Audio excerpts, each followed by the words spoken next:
Welcome to the deep dive.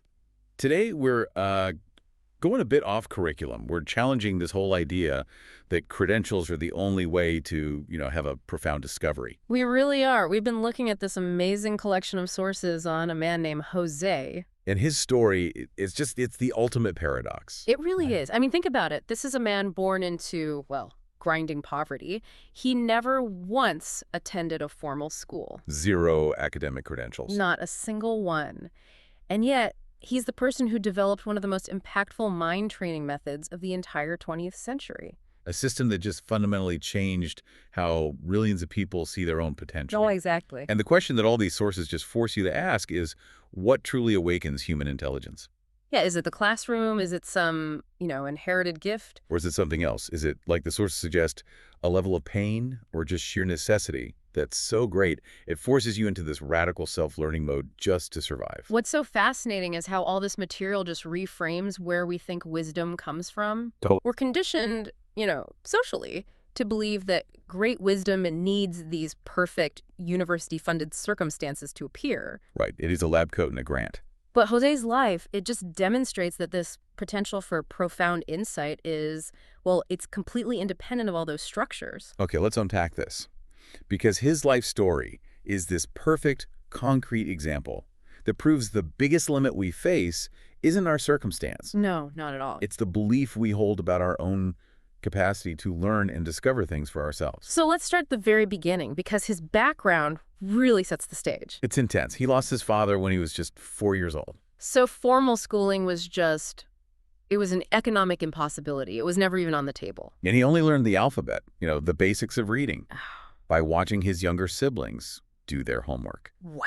Literally just absorbing knowledge over someone else's shoulder. That is a life just defined by a severe lack of resources. Yeah. But you can see how it fueled this immense hunger for practical knowledge. That's a key distinction, isn't it? He wasn't looking for abstract ideas. No, he was looking for functional knowledge. Things that would immediately lead to a tangible skill he could use. And that led him to this apprenticeship that sounds like something out of a storybook. It really does. The notes say he paid $1 a week to learn radio repair. And where did this high-tech training take place? A local barbershop. I mean, just picture that. But think about what that actually involved back then. It wasn't just swapping out a broken part. Not at all. Radio repair in that era, it required this deep analytical understanding of really complex electrical circuits. You had to diagnose failures, understand systems of resistance, frequency. It was highly technical, hands-on physics, really. And it absolutely paid off. By the time he was 15, he was the best radio repairman in his entire town. He was, for all intents and purposes, a self-taught engineer who had mastered his environment. And this is where the story takes a huge turn, right? It goes from biography to revolutionary theory. Right. You'd expect the story to end there. Poor boy makes good, becomes a skilled technician. But he made this incredible intellectual leap. He did. He used his deep mechanical knowledge as a direct analogy for consciousness itself. So he's looking at a complex radio circuit, and he just sees the human brain. How do you even make that connection between mechanics and, well, metaphysics all on your own? He connected the laws of electronics directly to mental function. He saw that when a circuit has too much interference, too much resistance, it can't get the signal clearly. It doesn't work well. Okay, I see that. And applying that to the mind, he came to his core hypothesis. He realized the brain operates most effectively when it is not working too much. Wait, hold on. That's totally counterintuitive. It is. We're always taught that working too much, pushing harder, grinding through the resistance, that's the only way to get a breakthrough. I know. But he saw the difference between effort and clarity. What do you mean? He realized that all that constant, effortful chatter in our heads, that inner noise of our conscious beta wave thinking, was the same thing as high resistance in a circuit. So it was blocking the signal. It was blocking the deeper, more intuitive signals, and the whole point of his research from then on was to figure out how to actively lower that mental resistance. And this observation, it just opened up this whole new line of questioning that, formal science was only just beginning to touch on. Exactly. So if the brain works best when it's quiet. What did this self-taught mechanic decide to test next? Well, his inquiries were incredibly ambitious. He was totally focused on maximizing that state of clarity, that low-resistance state. Okay. So he basically set out to answer two big questions.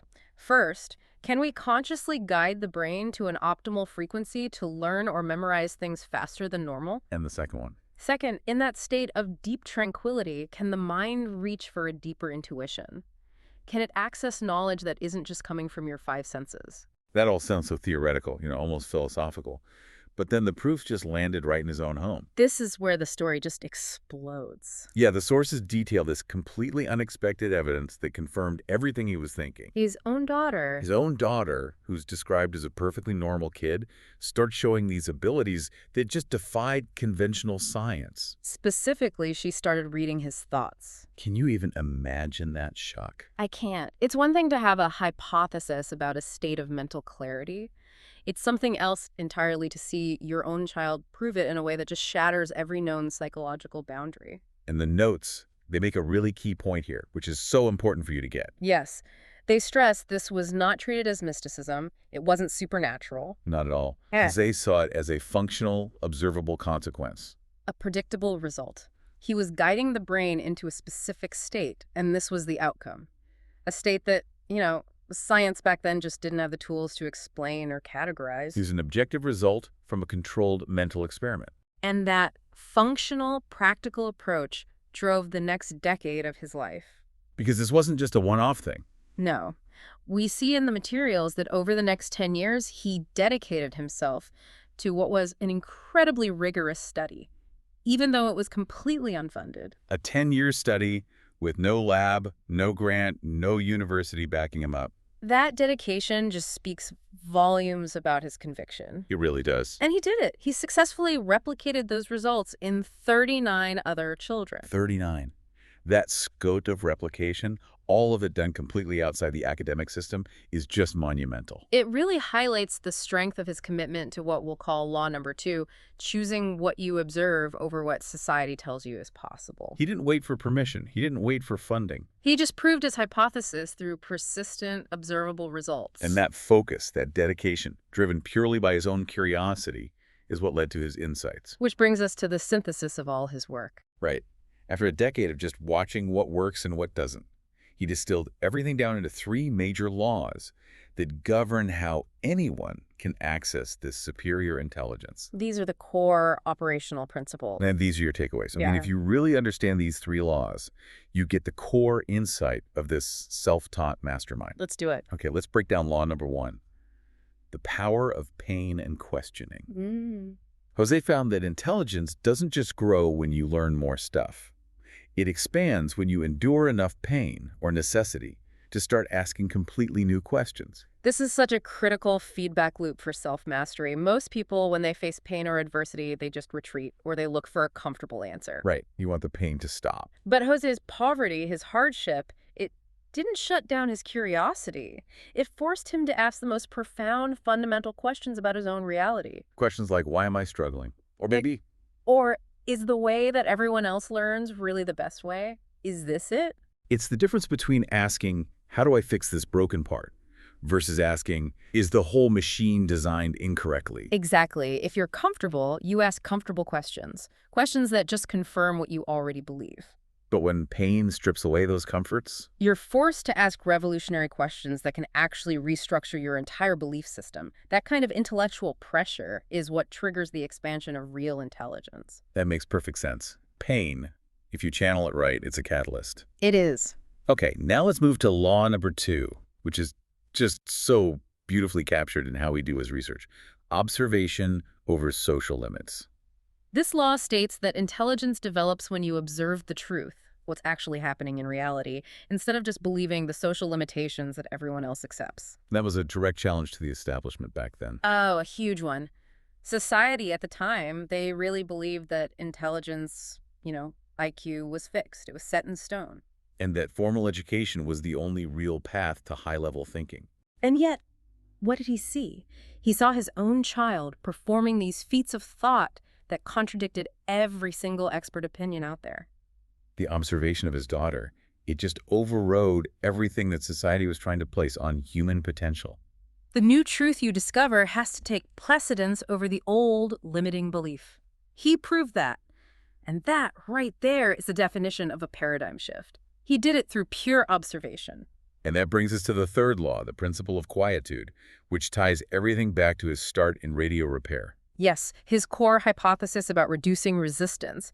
This is all about accessing the alpha and theta brainwave states. This is the actionable part. This is the functional core of his entire method. And just to define it for you, alpha and theta are simply slower brainwave frequencies. We hit them naturally, right? When we're Yeah. really relaxed or meditating. Or often right in that moment just before you fall asleep. They are the quiet frequencies. So if the busy conscious mind, that beta state, is the noisy resistance in the circuit, what happens when we intentionally go into those quiet states? Well, when that interference is reduced, when the mind gets still and enters alpha and theta, the brain just works optimally for higher level functions, Like what? like intuition, creative problem solving, and accelerated learning. He didn't see this as some, spiritual goal. He saw it as a principle of operation. Just like a radio needs low resistance to pick up a clear signal from far away. The brain needs quietude to access deep internal knowledge. It's the same principle. He basically developed a tuning method for the human mind, all based on lessons he learned from fixing broken radios. That's it, exactly. And when you connect these three laws, pain forcing new questions, Observation rejecting old limits. and quietude maximizing the function, the synthesis is crystal clear. Wisdom isn't something you just absorb from the outside, from degrees in classrooms. It's something you open up or unlock from within.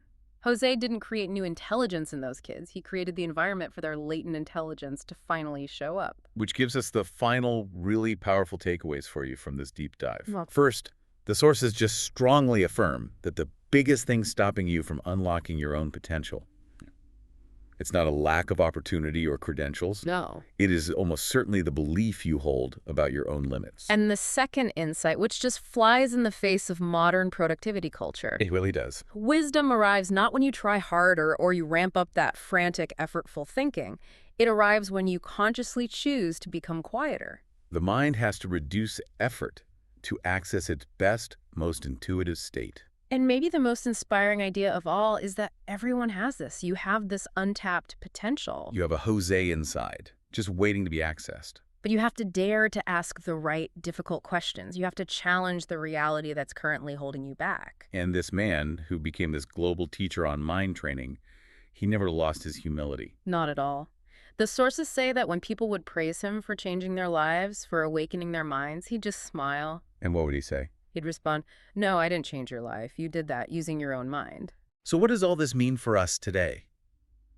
The man who never set foot in a classroom proved that the ultimate source of knowledge and intuition